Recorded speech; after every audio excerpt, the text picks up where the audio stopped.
কাউকে যদি উপকার নাও করতে পারি তাহলে তাকে ক্ষতি করার চেষ্টা ভাবনা আমি করি না। আমি সবাইকে ভালো পরামর্শ দেই, ভালো উপদেশ দেই। তারপরে তারা যদি আমাকে খারাপ ভাবে তাহলে মনে করবো এটাই আমার ভালো।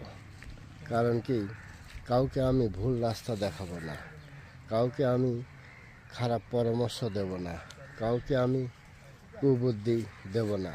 কারণ কি, সঠিকভাবে চলতে হবে, হালাল কামাই খাইতে হবে, আর সবার সাথে ভালো ব্যবহার করে যেতে হবে।